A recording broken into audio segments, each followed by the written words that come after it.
você está olhando para um milagre de Deus. Você está olhando para um ex-travesti transformado pelo poder de Deus, porque para Deus nada é impossível. Mas não parece, apóstolo. Vou falar com o apóstolo Alexandre. Não parece. Ué, claro. Você já imaginou se o apóstolo, vamos receber o apóstolo Paulinho de Jesus e eu aqui, a paz do Senhor. Sabe por que não parece? Porque o Deus que nós servimos, ele não é costureiro. O Deus que nós servimos, ele não faz remendo. O Deus que nós servimos, quando ele pega, ele transforma e ele faz tudo novo, porque ele é o Deus do impossível. E se você pegar essa palavra para a sua vida hoje, Deus pode fazer o impossível na sua vida hoje. É muito engraçado, né? Porque as pessoas ficam achando, nossa, o testemunho dele é maravilhoso. Deixa eu já falar uma coisa. Testemunho maravilhoso não é o meu. Testemunho maravilhoso é de quem nasceu dentro da igreja, nunca saiu da igreja e o diabo não tem como acusar. Esse é o melhor testemunho. Quando se fala de ex-homossexuais, as pessoas ficam... Eu lembro quando eu me converti numa igreja muito humilde, onde eu me converti, e o pastor me levou numa igreja. Aí quando eu cheguei, estava aquelas irmãs, sabe as irmãs, aqui não tem, mas sabe aquelas irmãzinhas do coque? Aquelas com a sainha no pé, a perna um pouco peluda. Quando eu entrei na igreja, as irmãs olharam para mim e falaram assim: ai, coitadinho, no mínimo deve ser filho de católico ou de espírita. Aí fiquei imaginando o seguinte: quem é que botou na cabeça dessa crentalhada que coisa ruim só cai na casa de católico ou de espírita? Eu não sou filho de católico, e não vai aí nenhum desmerecimento aos meus irmãos católicos. Tenho amigos católicos maravilhosos, bom pai, bom amigo, bom patrão, bom esposo. Eu falo para eles: só falta você ter um encontro real com Cristo, hein? Não, apóstolo, vai orando, vou orando. Também não sou filho de espírita. Conheço uns pais de santo lá na minha cidade. Tem uma bicharada na minha cidade, tudo pai de santo. Quando eu chego lá, eles dizem: ai, pastor, o senhor não vem falar de Jesus para a gente? Vou, conheço uns lá, gente boa, bom filho, bom amigo, não sei o que, mas está lá. Compensação, eu conheço uma crentalhada. Sangue de Jesus tem poder. Compra e não paga. Pega DVD emprestado e não devolve. Eu não sou filho de católico, eu não sou filho de espírita. Aliás, se tiver alguém aqui não cristão protestante, tiver alguém católico ou espírita ou ateu, dá um sinal com a sua mão que eu tenho um recado de Deus para você. Jesus te ama e nós também amamos você. Seja bem-vindo. Sou filho de um pastor da Assembleia de Deus do Belém, que já partiu para o Senhor há 35 anos. Filho de pastor, bicha, tá assim, ó, tem um monte. Você acha que só porque você está na igreja você não vai ter problemas? Eu não sei quem contou para você agora que você é de Cristo, é só vitória. Pergunta para o apóstolo as vitórias dele. 17 dias na UTI. Nossa, mas o cara não é crente. E o pior é que tem uns crentes que quando a gente fica doente fala: senti cheiro de pecado. Ô povo linguarudo. Sabe, a vida cristã, ela é dura. Todos os dias ali. Todos os dias, filho de pastor. O mesmo pau que bate em Chico, bate em Francisco. A chuva hoje não caiu só sobre os crentes, não, caiu sobre todo mundo. Então nós precisamos entender isso. Nós precisamos entender. Meu pai era pastor da Assembleia de Deus da Furiosa, daquela que não podia nada. Minha mãe, a irmã Maria, né? Minha mãe é uma figura. A mamãe tem 91 anos. Depois de Jesus, é a pessoa mais importante da minha vida. Tem nada mais importante do que a minha mãe depois de Jesus. E aí eu começo a minha história para que você entenda. Meu nome de batismo é Paulo Sérgio Urias. Tenho hoje, vou fazer agora em janeiro 62 anos. Nasci na cidade de Osasco. Moro num bairro chamado Vila Yara.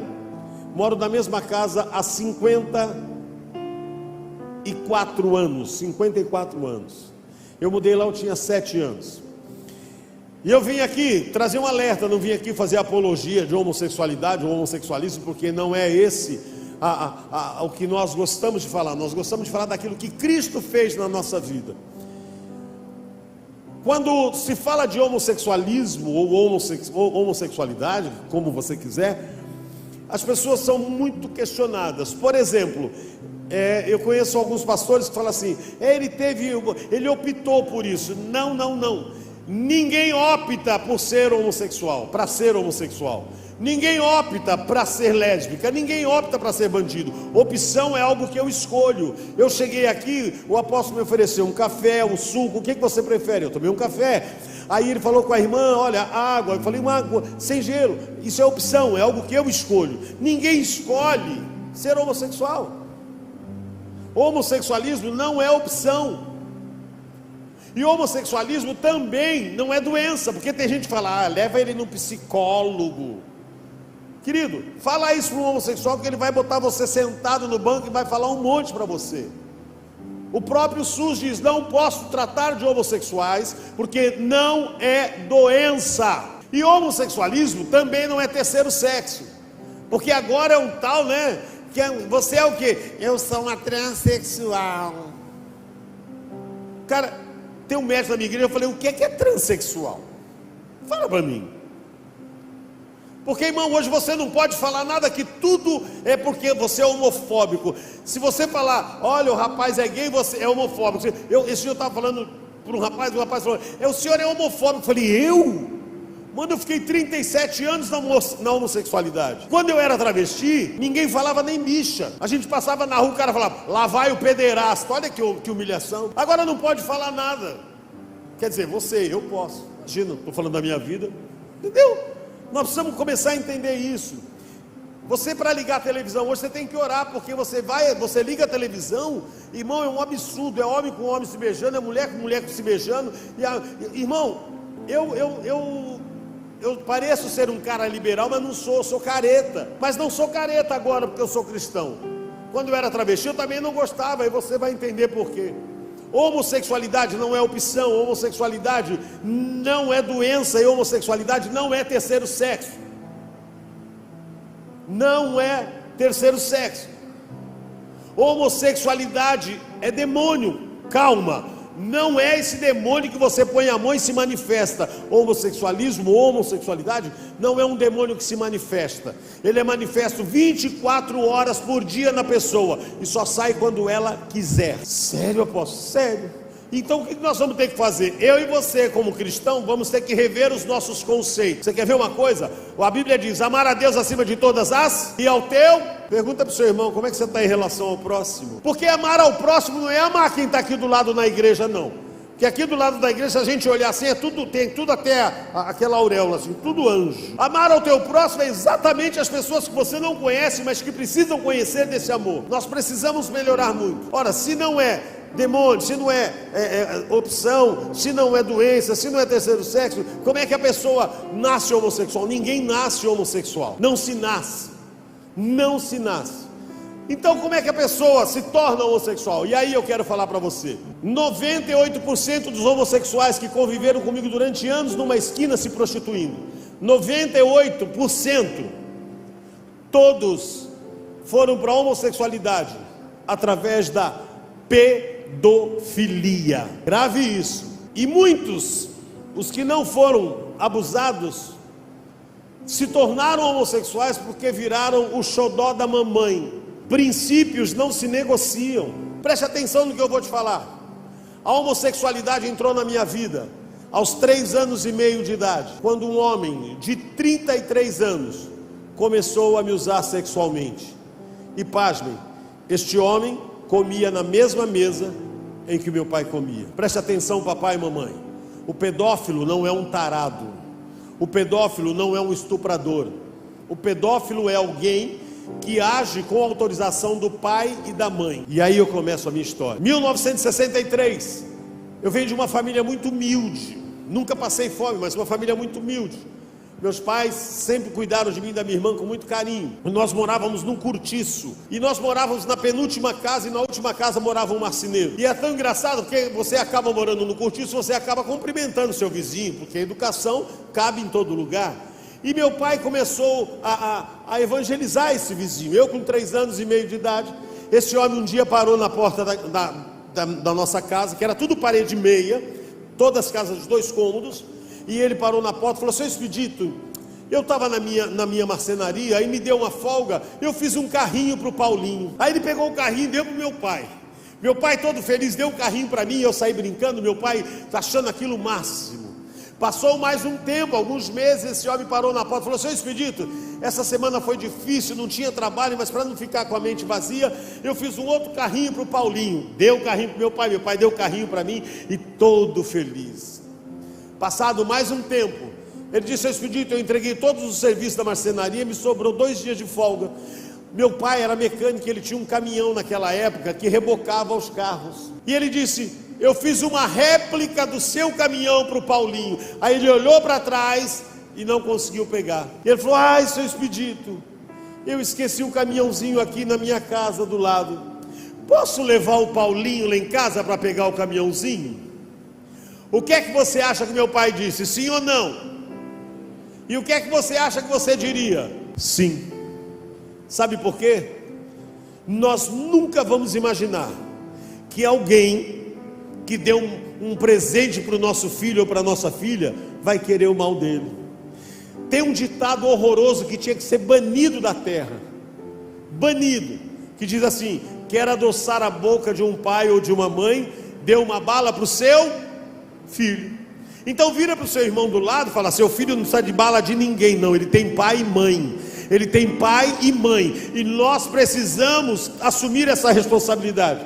E nesse quesito, eu acho muito bacana a atitude do apóstolo com os filhos dele, das vezes que a gente esteve junto. Sempre cobrou uma posição, sempre em cima dali. Sabe por quê? O filho que ele tem não é dele, o filho que você tem também não é seu. A Bíblia diz que os filhos são heranças de Deus. Ou seja, um dia você vai ter que prestar conta sobre o que é que você fez com a herança que Deus te deu. Está preparado para esse dia? Esse homem começou a me usar aos 3 anos e meio de idade, me levou na casa do lado, abriu a porta da cozinha, nós entramos. Quando ele fechou a porta, ele pôs uma cadeira escorando a porta. Eu não entendi. Aí eu fiquei na porta da cozinha do lado de dentro, ele entrou no quarto, sentou na cama, e eu escutei quando ele falava: Paulinho, vem cá, vem cá. Quando eu cheguei na porta do quarto, ele estava sentado na cama, ele dizia: senta aqui no meu colo. Eu dizia: não. Senta aqui, não. Senta aqui, não. Quando ele percebeu que eu não ia sentar, ele puxou o caminhãozinho e falou: olha o seu caminhãozinho. Quando eu olhei o caminhão, o meu olho deve ter brilhado. Ele disse: vem pegar. Quando eu cheguei perto para pegar o caminhão, quando eu peguei o caminhão, ele me virou e me sentou no colo dele. E enquanto eu brincava com o caminhão, ele brincava comigo, se é que você pode entender.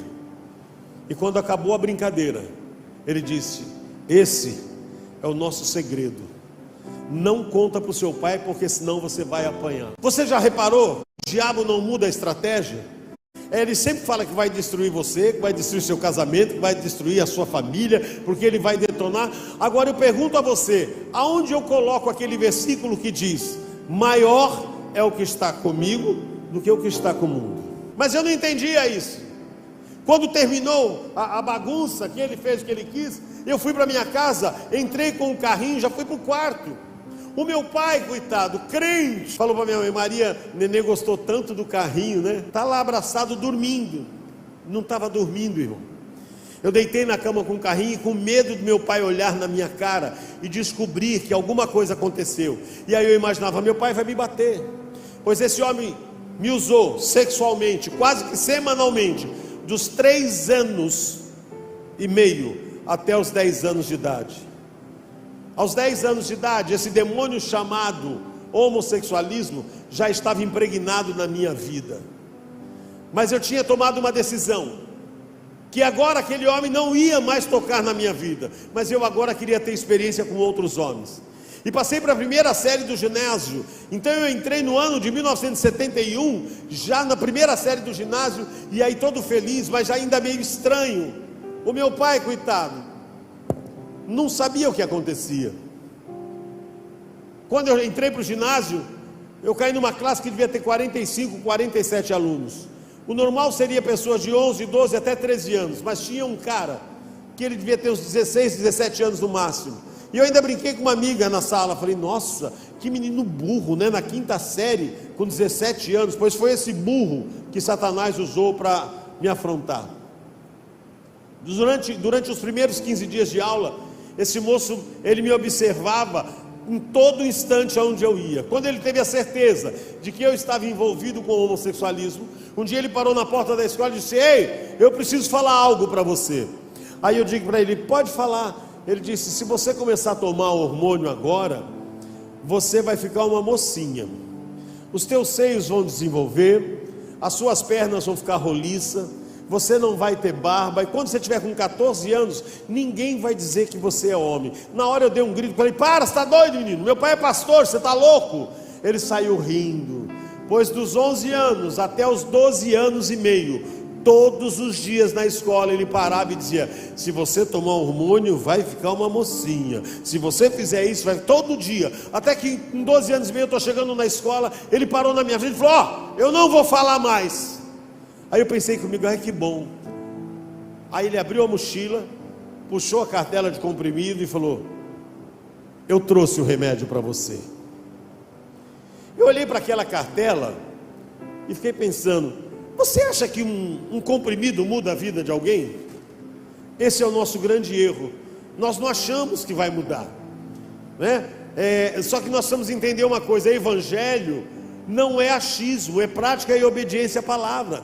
Muitas vezes, como membro de igreja, nós discordamos de muita coisa do nosso pastor. O pastor dá uma correção, a gente faz assim: eu não acho que o pastor está com a razão, eu não acho que é desse jeito. Irmão, se você acha ou não acha, o problema é seu. Evangelho é prática e obediência à palavra, não tem como negociar. Nós achamos que não vai fazer mal. Tem gente que fala assim: imagina, eu não acho que vai fazer, que é pecado tomar umazinha. É só umazinha. Querido, você acha que o diabo vai chegar para você com um tonel? Você acha que ele vai derrubar um barril e falar: enche a cara mesmo? Não, ele chega sutilmente, dá uma dose hoje, uma dose amanhã. Para os jovens dá uma maconha hoje, uma maconhazinha amanhã. Quando você vê, você está atolado. Eu peguei aquele comprimido, quando eu peguei na mão, ele teve a certeza de que eu agora já estava na mão dele. Ele falou: tem que tomar um por dia. Eu olhei para ele e pensei comigo: menino besta, vai gastar dinheiro à toa, eu vou tomar esses comprimidos só para ele gastar o dinheiro. Aí eu fui para casa, comecei a tomar o comprimido. Um dia, 2, 5, 10, 15, 20, com 23 dias que eu estava tomando esse remédio, eu acordei de madrugada, com o meu peito inchado, parecia um cotovelo, de tão duro que estava, e doía. E eu comecei a chorar. Aí na hora eu pensei: ai, acho que eu vou morrer, eu vou chamar meu pai. Quando eu pensei em chamar meu pai, eu falei: meu Deus do céu, se eu chamar meu pai, o meu pai vai me levar no médico, e aí vai descobrir tudo. Outro recadinho para a igreja: ei, o apóstolo Alexandre não é vidente, a pastora também não é vidente, eu também não, os pastores não são. Mas cuidado com o que você está fazendo lá fora, porque nós não vemos, mas os olhos de Deus estão sobre a minha vida e sobre a sua vida. Os olhos de Deus estão sobre a nossa vida. Fala para o seu irmão: sorria. Fala para ele: você está sendo filmado pelo Espírito Santo de Deus. A gente tem que tomar esse cuidado. E aí eu fiquei na cama com dor e não chamava meu pai. Eu falei: meu Deus, como é que vai ser isso? Ai, Jesus. Quando foi 6 horas da manhã, eu levantei para tomar banho, porque eu entrava na escola às 7. A água do chuveiro batia no meu peito, doía, e eu chorava no chuveiro. Tomei um banho, botei o uniforme da escola, peguei minha mochila, passei no quarto do papai e da mamãe, falei: bênção pai, bênção mãe, bênção filho, Deus te abençoe. Aí fui para a escola. Só que eu andava, conforme eu batia o pé no chão, doía meu peito. Quando eu cheguei na porta da escola, eu vi o rapaz. Eu voei em cima dele, falei: o que você fez comigo, seu infeliz? Eu vou morrer. Ele falou: calma, o que é? Eu falei: você quer meu, eu vou morrer. O que foi que aconteceu? Eu falei: ó, meu peito está todo inchado. Aí ele falou assim: parece 2 pedras. Eu digo: parece. Ele falou: não liga não, daqui 2 dias essa pedra, ela estoura. Quando ele falou: a pedra estoura, eu falei: nossa, então eu vou morrer. Ele falou: não, a pedra vai estourar e o seu peito vai começar a crescer. Me deu um desespero. Eu falei: mas meu pai é pastor, não pode. Ele abriu a mochila, tirou a faixa, falou: enfaixa o peito para o seu pai não ver. Recado para os jovens. Eu sei que hoje, para os jovens, adolescentes, é difícil ser crente. Parece que o mundo está oferecendo muito mais coisas do que nós, e é uma coisa impressionante. Na escola, alguém sempre chega para você: aí você vai na balada com a gente? Você fala: não posso, eu sou cristã, isso não faz parte da minha vida. vai perder sua vida. Deixa para ir para a igreja. Porque quando você estiver velha, você vai. Aproveita a sua juventude. Não, vamos. E aí você fica, sabe? Não. Já viu aquele ditado? Água mole em pedra dura, tanto bate até que fura. Presta atenção no que eu vou te falar. Se tem uma coisa que o diabo faz com excelência, é não desistir. Ele não desiste. Ele pode até dar uma folga, mas ele não desistiu. Ele quer derrubar você. Ele quer derrubar. Então ele quer derrubar o jovem. Aí tanto aí a amiga fala: não, vamos para a balada. Aí você vai. Chega lá na balada, toma um negocinho, fuma, não fuma, não, amanhã eu tenho que ir para a igreja, eu tenho culto, eu tenho que ir para a igreja. Imagina, bom, pode fumar. Aí de manhã você pega uma bala house, põe na boca, que o apóstolo Alexandre nem vai perceber, nem a pastora nem vai perceber. Aí é verdade, né? É verdade, bota a bala house. É nessa hora que eu fico decepcionado. Sabe por quê? A gente tem medo do nosso apóstolo, a gente tem medo do nosso pastor, mas a gente não tem temor de Deus. Jovem, não existe melhor lugar para você estar do que esse em que você está hoje.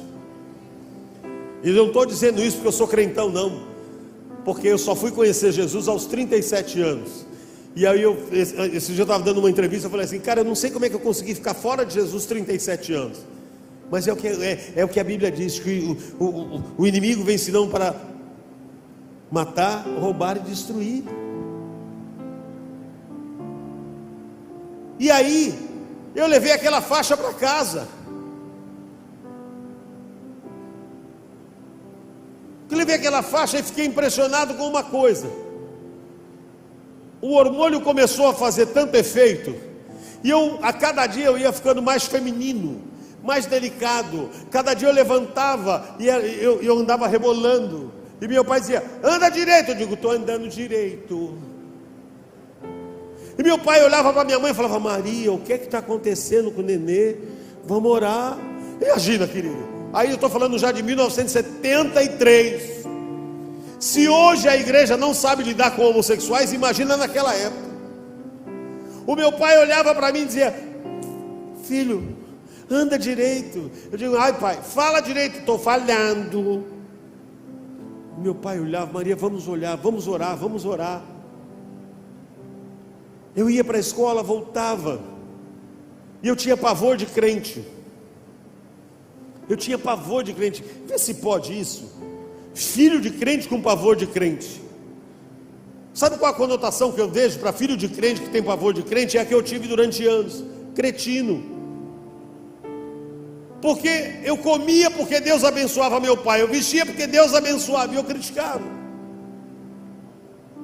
O meu pai olhava todos os dias e eu crescendo. Aí teve um dia que meu pai parou assim, final de 2003, de 1973 para 74, eu já estava bem feminino. O meu pai um dia falou: escuta, eu vou levar você para cortar o cabelo. Aí eu falei: não pai, não quero cortar. Vai cortar sim. Eu digo: não vou. Vai. Eu digo: tá bom, pois se você cortar o meu cabelo, eu vou embora de casa. Será que fui só eu que já falou isso? Teve algum adolescente aqui que já falou: vou embora de casa? Como a gente é terrível, né? Vai embora de casa para onde? Não ganha para comprar papel higiênico. Vai morar na casa da avó e vai ser problema lá. Eu sei que meu pai não cortou meu cabelo, mas ele me policiava. E quando foi no ano de 74, primeiro dia de aula, eu ganhei o meu primeiro presente de Satanás. Fui expulso da escola. Primeiro dia de aula, a professora fazia chamada. Naquela época a gente tinha que levantar em posição de sentido e falar: presente, professora. E ela foi falando Antônio, e foi dando os nomes A, B, C, D. Quando chegou na letra P, ela falou: Paulo Sérgio Urias. Aí eu levantei e falei: presente, professora. Ela falou: cala a boca, menina, eu estou falando com Paulo Sérgio Urias. O menino do lado do doutor: não é menina, é mariquinha, é bichinha. E aí foi uma baixaria na sala de aula. A professora perdeu o domínio da sala, e a professora começou a ficar desesperada, e ela pediu que chamasse a diretora. Quando a diretora entrou era uma velhinha pequenininha, Dona Odete. Ela entrou e falou: o que é que está acontecendo aqui? Todo mundo parou, porque ela era brava.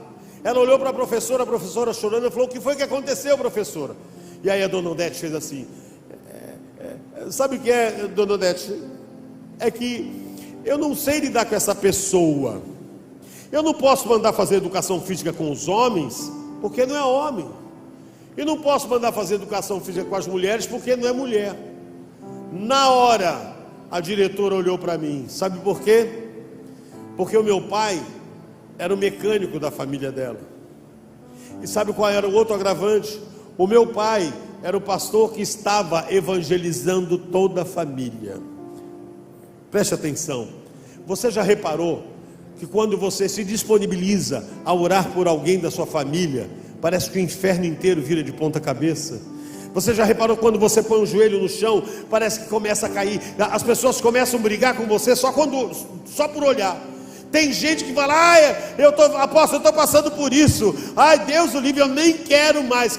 Quantos aqui oram pela sua família e encontram lutas nesse momento? Fica com o braço levantado. Escute o que eu vou te dizer. Para que Deus faça uma grande obra na sua casa, Ele escolheu você para ser coluna. Coluna tem que ser forte, não tem que desistir não. Coluna, ainda que o inferno se levante, continua firme, porque aquele que prometeu é fiel e há de cumprir. O meu pai podia ter parado, meu pai não parou de evangelizar. O diabo pode fazer o que quiser, mas eu sei em quem eu tenho crido, porque o Deus que eu sirvo é o Deus do impossível. A diretora disse: Paulinho, pega o seu material e vem comigo. Peguei o meu material e a classe gritava, a bichinha assobiava. Quando abriu a porta que eu saí no corredor, o colégio inteiro estava para fora gritando. E naquela época não se falava bichinha. Naquela época falava Clodovil, ô Cló. E era um absurdo isso. E aí ela foi para frente e eu atrás. E ela balançava a cabeça. Quando chegamos na sala dela, ela abriu a sala, eu entrei, eu sentei como vocês estão sentados, olhando para cá. Ela deu uma volta, tomou o lugar dela, falou: Paulinho, tudo que eu podia fazer por você eu fiz, mas agora não tem mais jeito. Os pais dos meninos não querem deixar os filhos deles estudarem na tua sala, e as mães das meninas não querem deixar as filhas dela estudarem na sua sala. E eu não posso ter você aqui mais. Aí ela levantou, foi até a porta, abriu a porta e disse: Paulinho, eu estou te convidando a se retirar da escola. Eu olhei para ela, não entendi. Ela disse: eu estou te convidando a sair da escola. Naquela hora caiu uma ficha de que a nossa vida, ela é decidida por nossas escolhas. Eu não escolhi ser homossexual. Eu não estava sendo expulso pela homossexualidade.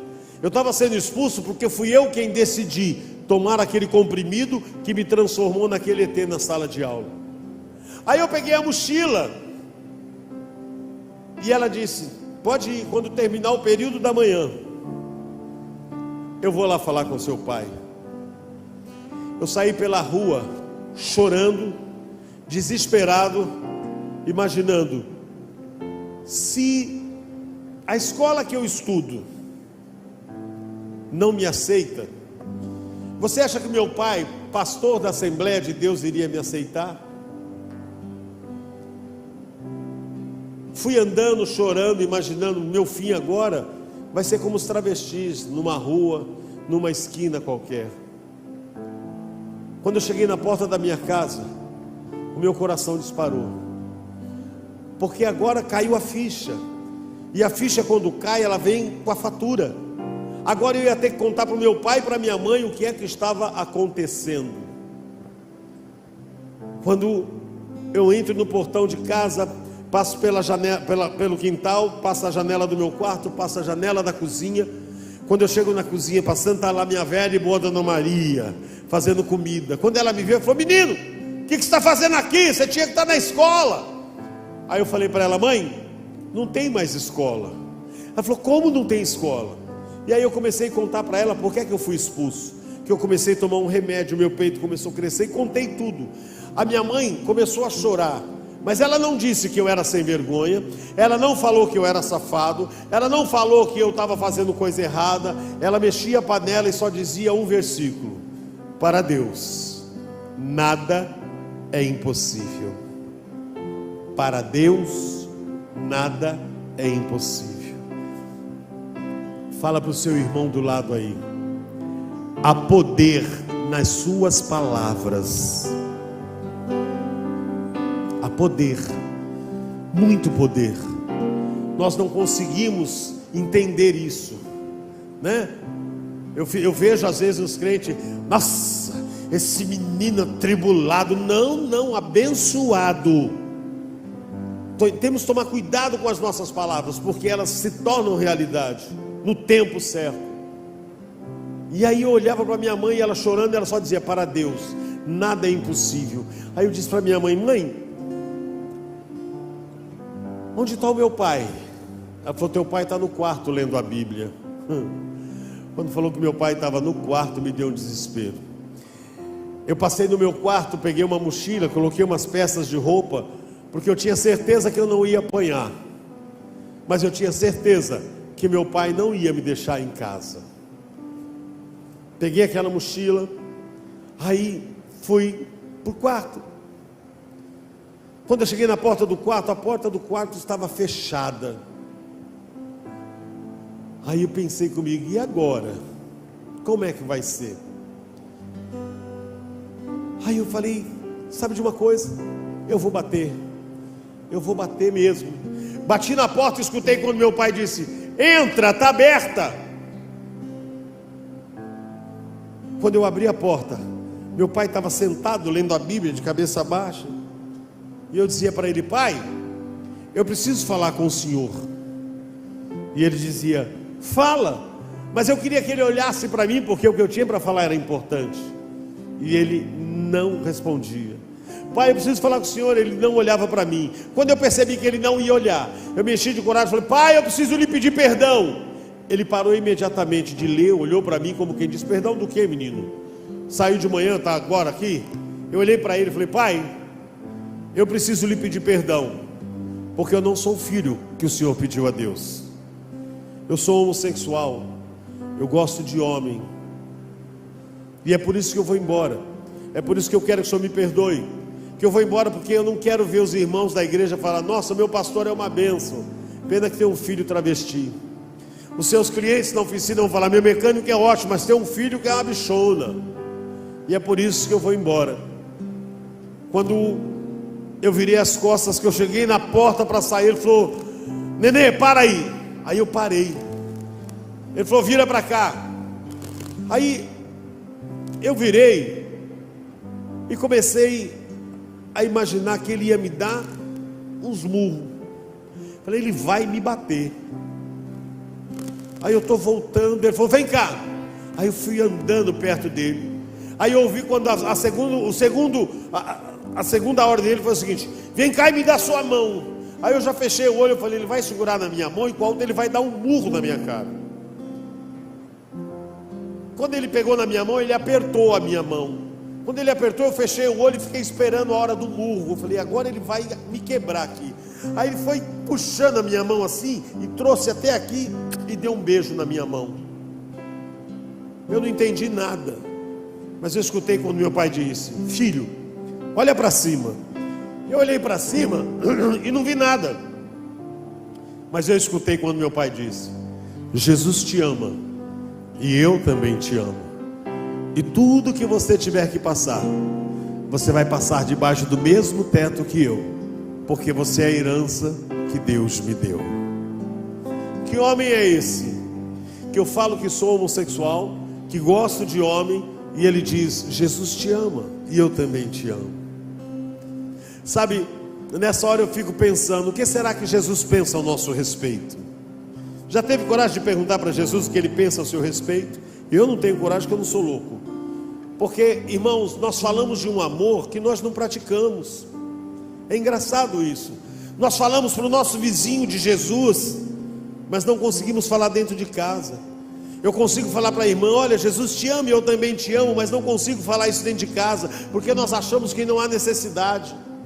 O maior problema do crente hoje é quebrar essas barreiras de pedir perdão, de chorar, abraçar, falar: Jesus te ama, eu também te amo. Você quer ver uma coisa? Nós estamos numa reunião de cristãos, independente de placa. Vou provar para você que nem eu e nem você somos tão crentes como falamos. Quem tem pai vivo aí, dá um sinal com sua mão. Há quanto tempo você não olha nos olhos do teu pai e não diz para ele: Jesus te ama e eu também te amo? E somos crentes, hein? Quem tem mãe viva, há quanto tempo você não olha nos olhos da tua mãe e não diz para ela: Jesus te ama e eu também te amo? Sabe, tipo: mãe, eu passei aqui, não quero comer, não quero nada, eu vim aqui só para dizer para a senhora que Jesus te ama e eu também te amo. E eu lembro, uma vez estava falando sobre isso na minha igreja, e aí o menino que era dos jovens falou assim: ah, apóstolo, meu pai é mó mala, meu pai, tudo que eu peço ele não me dá, meu pai é isso, meu pai é aquilo. Ele sentou o porrete no pai dele. Aí eu olhei no pé dele, ele estava com um tênis daqueles importados, né? Aí eu brinquei, falei: oh, é piratão? Ele falou: não, original, R$700. Falei: quem te deu esse tênis?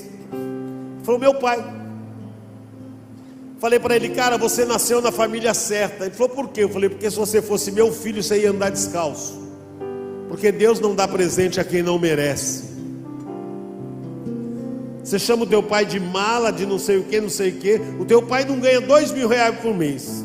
Para comprar um tênis de R$700, ele deve ter feito em 24 prestações. E você fala que seu pai é um mala. A menina que estava do lado falou: minha mãe também é chata. Legal, a mãe da minha amiga que é legal. Minha amiga vai para balada, a minha amiga pode isso, a minha mãe não deixa eu ir, que não sei o que, minha mãe é uma chata. Eu digo: pois é, mas quando você menstruou pela primeira vez, foi a mãe da sua amiga que ficou com você? Quando você precisa de uma roupa, é a mãe da sua amiga que te dá? Sabe, queridos, tem muito jovem dentro da igreja empinado. Tem muito jovem dentro das igrejas. Não estou falando de crente, não estou falando de ímpio, não, estou falando de crente. Tem muito jovem afrontando os pais na igreja. Muito jovem me entendendo: ah, imagina, eu quando eu fizer 18 anos eu vou embora. Eu estou fazendo, quando eu entrar na faculdade eu vou fazer, porque eu vou ter que não sei o que. Deixa eu falar uma coisinha para você, jovem. A sua casa não é diferente da minha. E nós só chegamos onde chegamos, não é porque nós somos bons, é porque na sua casa, igual a minha, tem um casal de trouxa chamado pai e mãe, que deixa de realizar os sonhos dele para realizar os seus. Então, menos, querido, aprenda a valorizar seu pai e a sua mãe, porque se seu pai e sua mãe tirar a mão de você, você não ganha nem para comprar uma cueca. Tem muito jovem, sabe, achando que é a última bolacha do pacote. Para com isso. A Bíblia diz que o filho é que tem que honrar pai e mãe, não é pai e mãe que tem que honrar filho, não. Eu fico olhando uns filhos de crente, eu vou muito jantar, e aí eu vejo uns crentes, o pai senta na mesa, o filho: pô, ô pai, esse lugar você sabe que é onde eu gosto de comer. Olha que absurdo. Oh, não, esse sofá, quem gosta de sentar nesse sofá sou eu. Deixa eu dar um recado para você, papai e mamãe. Quando você casou, você tinha filho já? Não. Então, guarda o que eu vou te dizer. O melhor lugar na mesa é seu. Se sobrar, ele senta. O melhor lugar no sofá é para você e a sua esposa. Se sobrar um lugar para ele, ele senta. Senão ele puxa outro. Para de querer dar o seu lugar, que não é dele, é seu. Lá na frente você vai ter problemas. Nós precisamos começar a entender isso. Eu estou vendo os filhos de crente pondo o dedo na cara do pai e da mãe. Você está de brincadeira? Filho de crente falando: olha, eu vou. Para com isso. Limites, princípios não se negocia. Como cristãos não dá para negociar. Eu tenho um filho de 35 anos. O meu filho, querido, liga na minha casa, a primeira coisa que ele fala: bênção, pai, tudo bem com o Senhor? Porque uma vez ele falou: e aí, velho? Eu falei: velho, você fala para os seus camaradas. Eu não sou teu camarada, sou seu pai. Depois do seu pai eu quero ser seu amigo. Mas enquanto você não aprender quem é pai e quem é filho, não dá para ter um relacionamento saudável. Hoje ele liga: ai pai, benção, o senhor está bem? Entendeu? É limite, porque senão lá na frente a gente vai ter problemas. Agora, claro, filho é problema, mas também tem uns pais que é mala. Você que é pai, dá um sinal com a mão. Quanto tempo você não olha nos olhos do teu filho e não diz para ele: Jesus te ama e eu também te amo? Mãe, cadê as mães? As mães, moço, pelo amor de Deus, moço. Quanto tempo você não diz para sua filha: Jesus te ama e eu também te amo? O que é mais engraçado é que nós somos cristãos, mas nós achamos que não há necessidade de falar. Cadê os maridos? Os maridos. As irmãs aqui é tudo viúva, é? Os homens têm medo de levantar a mão, né? Cadê os maridão aí? Há quanto tempo, meu velho, você não olha para a tua esposa, ainda que ela não seja mais aquela Gisele Bündchen, mas você também não está um Brad Pitt, né? Está gordo, careca, tem chulé, ronca. Há quanto tempo você não diz para a tua esposa: Jesus te ama e eu também te amo? Irmão, amor é como um jardim, tem que regar todos os dias. Ah, mas eu já estou velho. Não existe velhice. O jardim acaba quando tiver que acabar, quando Deus vier recolher. Cadê as esposas? Quanto tempo você não olha para o seu marido? Ai, apóstolo, nem dá. Quando eu chego na sala, ele está roncando. Foi você que escolheu, né? Deus está falando com alguém aqui. Tem umas irmãs que já cutucaram a outra. Falou: ah lá. Ai, apóstolo, ele dorme roncando. Foi você que escolheu, querida. E eu tenho um recado de Deus para você que escolheu. Quer ouvir? É até que a morte o separe, entendeu? Comeu a carne, vai roer o osso.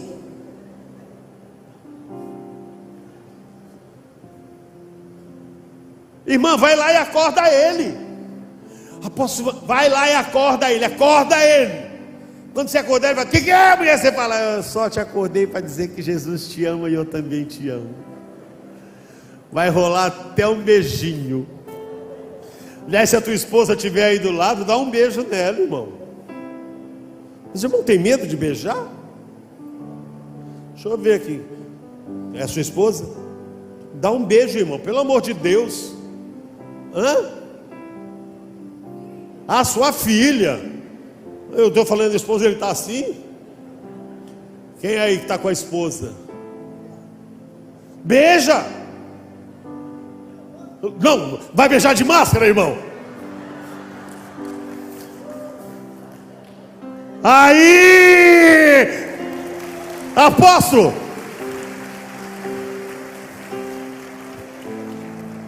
não, tem que beijar.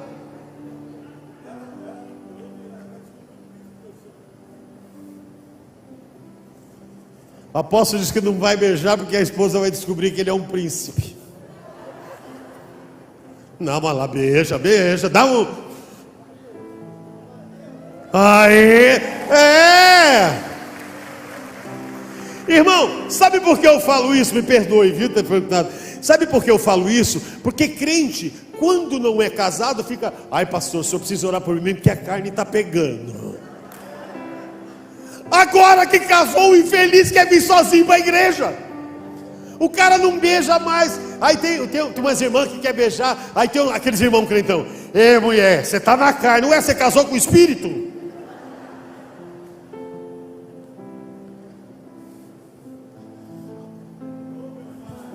É hoje, hein? A irmã está ali sorrindo. Fala, apóstolo. Não, irmão, tem que beijar, tem que abraçar. Eu não consigo entender. Não. A minha esposa, a pastora Tânia Tereza, a gente estava no congresso esse dia, ela está falando sobre sexualidade. Ela falou: irmãs, vocês precisam aprender. Tanta gente mandando carta que está com problema no casamento. Eu vou ensinar vocês como é que começa a coisar. A pastora Tânia Tereza tem 73 anos e o marido dela tem 83. Aí ela disse assim: pastor Otto, venha cá. Aí ela fica em pé. Aí ela falou, fica aqui atrás. Não, mais para trás. Aí, coça minhas costas. Não, desce mais, sobe mais, desce mais. Ah, tá vendo? Já melhorou. Aí ela virou e falou assim, a minha vida sexual tá tudo bem.com. Aí o pastor que estava atrás de mim falou, ô bicha mentirosa. Mas você sabe por quê? Porque a gente acha que chega um momento da vida, porque, gente, essas coisas não acabam. Não acabam. Eu fico olhando, os crentes têm medo de beijar, têm medo de abraçar, porque marido, ao invés de beijar, a mulher dá beijinho no rosto. Beijinho no rosto você dá para amiga, para amigo, a sua esposa. Sabe, nós precisamos exercitar. Eu fico imaginando, se Deus falasse para mim hoje, Paulinho, pede o que você quiser que eu vou te dar. Irmão, eu não ia pedir carro nem casa, embora, se precisasse, todo mundo precisa, mas eu não ia pedir isso. Se Deus falasse, o que é que você quer, Paulinho? Pode pedir agora. Eu ia falar, Deus, traz o meu pai aqui por 2 minutos.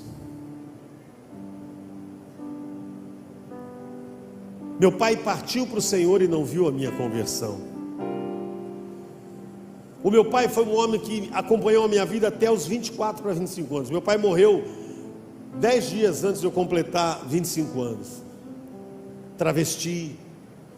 Meu pai ia para a igreja. Quando ele disse que ele não abria mão de mim, ele não abriu mão de mim. O meu pai, ele saía do culto, chegava em casa, a primeira pessoa que ele perguntava para a minha mãe era, cadê o nenê? A minha mãe dizia, esse pedido, o nenê saiu. O nenê saiu. Um dia meu pai chegou quase meia-noite em casa. Ele entrou, falou, Maria, cadê o nenê? Falou, o nenê saiu, expedito. Meu pai deu 3 passos, parou, falou, Maria, faz um favor para mim. Falou, faço.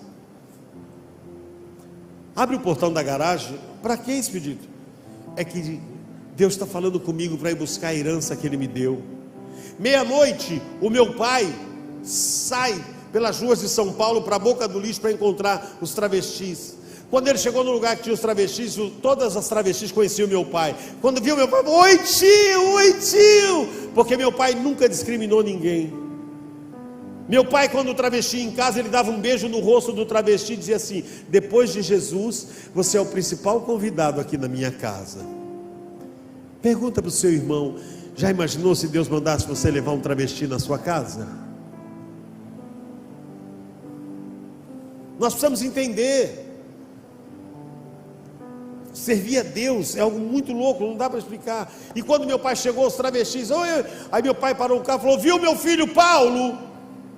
Aí os travestis, ai tio, o que foi que aconteceu? Aconteceu alguma coisa? Não tio, é que a Paulette acabou de entrar no carro do cliente para fazer um programa. Já imaginou ouvir isso do seu filho? Será que não está na hora de você agradecer a Deus pelo filho que você tem? Que não chegou e nem há de chegar por onde eu passei, porque Deus vai cumprir a promessa dele na sua vida, na vida da sua família. Às vezes nós fazemos tempestades num copo d'água. O meu pai, se eu fosse meu pai, eu ia falar, Deus, vim buscar aquela desgraça, mas está se prostituindo, eu vou embora. Graças a Deus eu não era meu pai.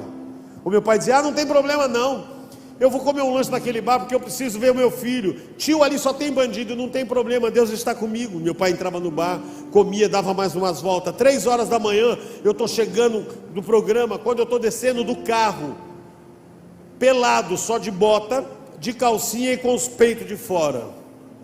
Quando eu estou descendo do carro, os travestis gritam, Paulette, olha o pastor. Quando eu olho, era meu pai estacionando o carro.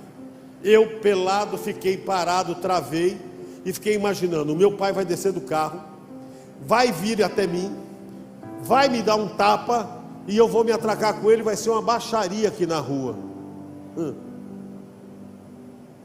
Meu pai desceu do carro, parou na minha frente, abriu um sorriso que até hoje eu não esqueço, e disse, filho, eu vim te buscar, porque Jesus te ama, e eu também te amo.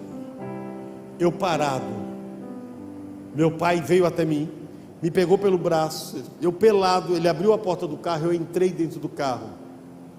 Quando eu entrei dentro do carro, ele tirou o paletó dele e cobriu a minha nudez, Quando ele deu a volta, eu fiquei imaginando, agora ele vai me dar porrada, agora ele vai arrebentar comigo.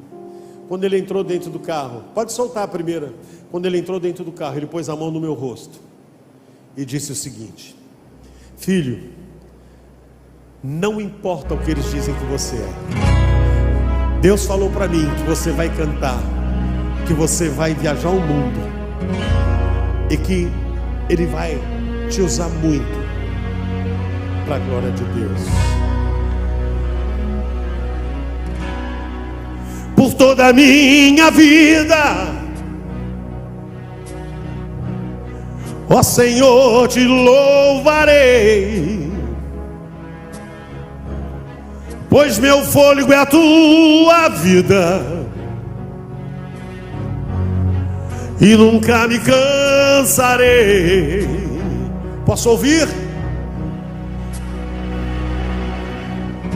Eu também ouço, é mais doce do que o mel, e me tira desta cova e me leva até o céu. Já vi fogo e terremoto, vento forte. Já vivi tantos perigos, igreja. Já vivi tantos perigos, mas tua voz me acalmou. Tu dás ordem às estrelas e ao mar os seus limites. Eu me sinto tão seguro. Aonde, igreja? Então solte a sua voz.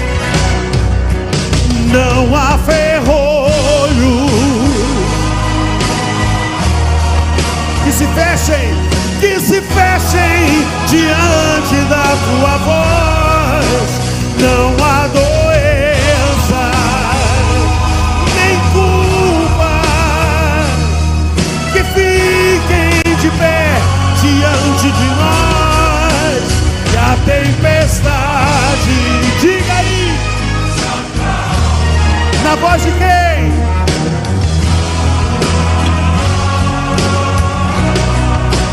Pois tua palavra é pura, é escudo para os que nele crêem. Aleluia! Lembre-se disso. A palavra do Senhor é pura, é escudo. Pode ter certeza que Deus vela por sua palavra, e aquilo que Ele prometeu vai se cumprir na sua vida. Aquilo que Ele prometeu vai acontecer. Então cante comigo. Não há ferrolho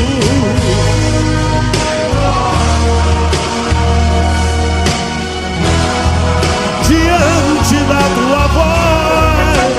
Não há doença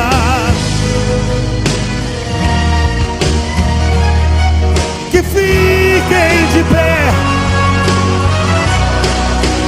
e a tempestade se acalma na voz daquele que tudo criou. Pois tua palavra é pura, o quê? Para os que nele crêem. Aleluia, aleluia. Sabe de uma coisa? Eu vivia ao lado de um profeta. Eu achava que meu pai era louco, velho. Meu pai dizia: Deus falou comigo. Não importa o que eles falam que você é, não, nem a maneira que você está. Deus disse que você vai cantar. Deus disse que vai te levar no mundo inteiro. Você vai viajar de um lado para outro. Eu dizia: meu pai é doido, ele deve cheirar cola, não pode ser outra coisa. Que amor é esse? Que loucura! Ia me buscar nas esquinas, e aí eu ficava imaginando.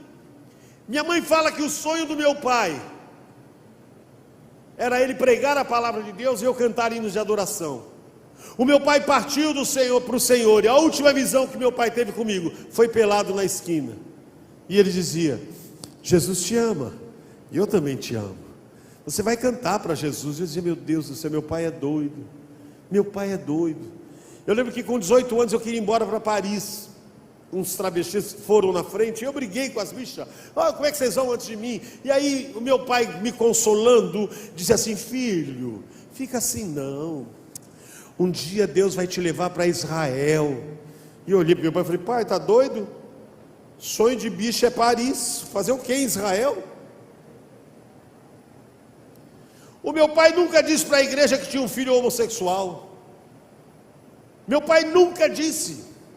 Meu pai era tão engraçado que ele falava: eu tenho 2 filhos que é uma bênção. A Edna, que é minha irmã mais velha, que é diaconisa na igreja há 40 anos, e eu. Um dia os irmãos foram orar em casa, porque meu pai, irmãos, era da Assembleia de Deus, a Furiosa. Irmão, um dia eu falei para Deus: Deus, tira meu pai da Assembleia, nenhum traveco merece, tira meu pai da Assembleia. Meu pai chegou numa segunda-feira e falou assim: preciso comunicar para você e para sua irmã. O que foi, pai? Nós nos desligamos da Assembleia de Deus. Irmão, eu na hora fiz assim: pai, e agora? Ele falou: agora eu sou pastor na Deus e Amor. Irmão, se o negócio era estreito com a Assembleia, imagina com a Deus e Amor. Os irmãos foram em casa, e os irmãos ficaram doidos para fazer uma oração, começaram a orar. E aí o irmão falava: abençoa o pastor Expedito, a irmã Maria, a irmã Edna. Aí meu pai parou a oração e falou: para, tem o meu filho Paulo. O senhor tem mais um filho? Tem o Paulo. Paulo tem um chamado lindo. Paulo é meu caçula, tem um chamado lindo. Deus disse que ele vai cantar, pregar, vai viajar. E onde mora esse Paulo? Meu pai dizia: mora aqui comigo. E aonde está o vaso? Meu pai falou: está no quarto. Chama ele agora que nós vamos botar fogo aqui. Aí meu pai foi lá no quarto e falou: nenê. Eu falei: oi papai, vem aqui que os irmãos querem orar por você. Fiz o meu coquinho e vim para a sala. Irmão, quando os irmãos me viram: sai Satanás, está amarrado, está amarrado, pombagira do inferno. Olha, irmão, eu nunca fui na macumba, os crentes já meteram uma pombagira em mim. Primeiro palavrão que eu aprendi em casa foi glória a Deus e aleluia. Os irmãos já querendo. E aí o irmão botou o dedo na minha cara, irmão. Se eu não gostava de crente, passei a odiar. Os caras foram na minha casa, comeram a minha comida. E diga-se de passagem, crente come, né, gente? Misericórdia. Comeram a comida, beberam minha Coca-Cola, e depois o cara ainda me manda para o inferno? Não. Aí os irmãos foram embora, meu pai levou, meu pai não falou nada. Quando meu pai voltou, ele viu que eu estava arrasado. Ele falou: filho, não se preocupa não, eles não tiveram sabedoria, mas eu sei que Jesus te ama, e eu também te amo. Eu convivi com esse homem anos, e esse homem não viu a minha conversão, e antes de morrer ele falou comigo: filho, eu não vou ver, mas o Deus que eu sirvo é fiel, e Ele há de mudar a tua história. Meu pai falou: Deus vem me buscar essa semana. Eu falei: é doido. Naquela semana Deus recolheu meu pai. E a vida foi continuando, eu fui ficando pior, fui entrando para as drogas, para a bebida. Aí ficou aí a mamãe, e a mamãe sempre orando, a mamãe sempre orando, as pessoas desanimando a minha mãe, as pessoas botando a minha mãe para baixo, mas a minha mãe firme. Ela botou um quadrinho na sala, estava escrito: para Deus nada é impossível. Aí ela colocava aquele quadro: para Deus nada é impossível, e o povo reclamava. O povo, a minha mãe chorava e dizia: a Paulete não tem jeito, a Paulete é do capeta, pode soltar a próxima. E aí a minha mãe falava: não, eu não gerei filhos para o capeta, eu não gerei filhos para o capeta, meu filho é bênção de Deus, o meu filho é bênção de Deus. Sabe de uma coisa? Todas as vezes que minha mãe chorava, ela nunca olhava para baixo. Ela levantava a cabeça. Ela diz que quem tem promessa não olha para o chão, olha para cima. Quem tem promessa aí? Então diz comigo, ó: meu Jesus maravilhoso és, minha inspiração a prosseguir. Mesmo quando tudo não vai bem, eu continuo olhando para ti, pois sei que tu tens o melhor para mim. Há um segredo do teu coração, dá-me forças para continuar, guardando a promessa em oração. Firme, ó Deus, está meu coração, firme nas promessas do Senhor. Eu continuo olhando para ti, e assim eu sei que posso prosseguir. E mesmo quando eu chorar, para regar a minha fé e consolar meu coração, pois o que... Diga aí. Alcançará de ti, Senhor, misericórdia, graça e luz. Lembre-se disso. As suas lágrimas não são para a sua derrota, mas elas são para consolar o seu coração, porque o grande amor de Deus por mim e por você, esse não muda. Ó, e diz assim, ó: teu grande amor não cessa, eterno e não tem fim. Quão grande és tu, Senhor, quão grande és para mim. Tua graça é o meu refúgio, descanso no teu poder. Diga bem forte, diga para ele: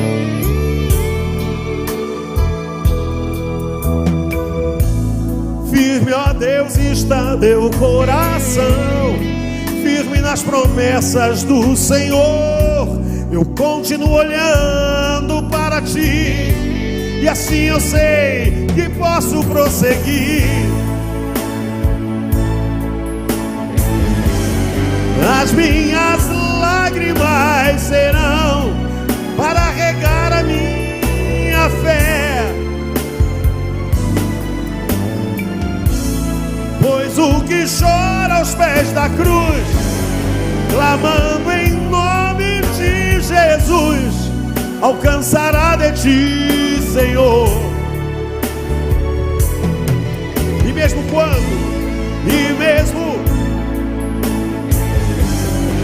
as minhas lágrimas serão para regar a minha fé, pois o que clamando alcançará de ti, Senhor, misericórdia, graça e luz. Lembre-se disso. Mesmo quando você chorar, as suas lágrimas não são para a tua derrota, mas são para regar a sua fé e consolar o seu coração, porque aquele que te prometeu, ele é fiel, ele vela por sua palavra. E a minha família continuava, minha mãe orando o tempo inteiro. O motivo de oração na minha casa era eu. Ficou só eu e minha mãe. Parece que a fé da minha mãe aumentou mais ainda. A minha mãe ficou muito mais, porque agora ela tinha que dobrar a oração, e ela sempre profetizando. Aí ela botou um outro quadrinho, né? Um quadrinho na sala, e dizia assim: o meu choro pode durar uma noite inteira, mas a minha alegria virá ao amanhecer. Muita gente não acreditava, até que em 1997, eu já fazendo sucesso com música em tema de novela, um dos travestis mais solicitados para viajar o país inteiro cantando, eu entro numa igreja com a minha mãe na fé, e uma igreja muito humilde, e naquela igreja Deus fez uma grande obra na minha vida. Naquela igreja, em 1997, eu entrei travestido, ninguém dava crédito, as pessoas não sabiam que eu era homem, mas naquele dia Deus resolveu mudar a minha história, porque Ele é o Deus do impossível. E desde 1997 até hoje, eu só sei abrir a boca para glorificar a Deus. Eu viajo o mundo testemunhando, falando daquilo que Deus fez. E às vezes eu falo: Deus, será que não pode pregar? Não, porque você precisa contar a tua história. Sabe que a coisa mais linda do meu testemunho não é o que eu era, mas a coisa mais linda do meu testemunho é o amor do meu pai e da minha mãe. Sabe de uma coisa? Quem devia estar aqui hoje era meu pai e minha mãe, porque eu estou só desfrutando daquilo que eles plantaram. Eles é que acreditaram que Deus iria fazer. Então a minha mensagem para você hoje: o Deus do impossível está dizendo para você: a sua oração, ela já foi ouvida, e a qualquer momento o seu milagre vai chegar. Tira a sua ansiedade, espere com paciência no Senhor, porque Ele vai lhe abençoar. Pode soltar a próxima. Eu quero cantar essas canções porque Deus tem falado muito ao meu coração. Essa música principalmente. Eu queria pedir para você: se coloque em pé. Olha isso. Às vezes tá chorando porque, se você tem um Deus que cuida de você, e jamais te esqueceu,